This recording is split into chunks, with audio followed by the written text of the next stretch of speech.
On les appelle les enfants 10 comme dyslexiques, dyspraxiques, dysphasiques dans les classes. Un élève sur 10 sort ainsi très légèrement de la norme.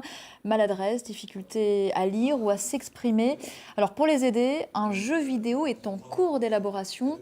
Le projet vient d'être lancé par le laboratoire CERCA de l'Université de Poitiers. Ça va prendre 3 ans environ, mais à terme, il pourra aussi permettre aux enseignants de mieux détecter ces cas. Et pour mieux comprendre les enjeux entourant les enfants 10, je vous propose une immersion au cœur d'une association charentaise. Depuis 9 ans maintenant, elle aide les familles concernées à travers des ateliers ou des stages. C'est le dossier de la rédaction réalisé par Marie-Noëlle Missude et Laurent Gauthier. Bon alors, est-ce que ça avance? Racontez-moi un petit peu où vous en êtes avec ces lapins. Une belle énergie au service des enfants 10. Ces enfants qui ont des problèmes de lecture, ceux qui inversent les lettres, ou encore ceux qui ont des troubles de l'attention. Nicole Bardou a su créer un lieu spécifique pour des enfants particuliers. Ici, on leur propose vraiment des ateliers multisensoriels de façon à ce qu'ils mettent en place eux-mêmes des compensations qu'ils vont trouver, qui seront un peu plus à la carte que ce que peut apporter un thérapeute qui va les orienter dans une ligne bien particulière. Et puis surtout le côté familial. Nicole Bardou est dentiste de formation, mais ses diplômes se sont révélés inutiles il y a 15 ans, lorsqu'elle a été confrontée aux multiples problèmes pathologiques d'écriture et de lecture de son fils. Je n'étais pas formée en tant que maman à avoir un enfant 10.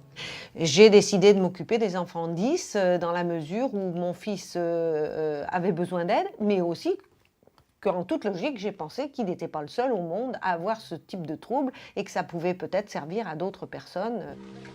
Être parent d'un enfant 10, c'est vivre un quotidien éprouvant. Sophie a 3 filles dysorthographiques et dyslexiques. Son emploi du temps est rempli de rendez-vous médicaux pour ses enfants, mais ici elle trouve une écoute salutaire. On se retrouve avec des personnes qui connaissent le problème et qui savent de quoi on parle. Parce que quand on en parle autour de nous, les gens disent « oui, bon, allez, 10, voilà quoi ». Mais oui, mais c'est une concentration de tous les jours. Il faut toujours être derrière ces enfants-là, toujours répéter. C'est fatigant pour les parents. L'association A10 accueille ses enfants le mercredi après-midi et propose des stages pendant les vacances. Lison souffre d'une maladresse pathologique que l'on appelle la dyspraxie. En quelques mois, ces ateliers lui ont apporté un vrai bienfait en complément d'un suivi avec un ergothérapeute. Ça lui a donné beaucoup de confiance en elle, le fait de se comparer avec d'autres enfants qui avaient leur propre 10. Et du coup de ne pas se comparer aux standards. Et son estime d'elle a beaucoup remonté. Et donc du coup elle se sent mieux et elle est en forte demande d'y aller tous les mercredis. On ne les contraint pas à un rendement immédiat et à un résultat immédiat. Et ce résultat, quand on ne l'exige pas tout de suite, il vient tout seul, il faut simplement un peu plus de temps. L'A10 a déjà suivi près de 500 enfants depuis 2008.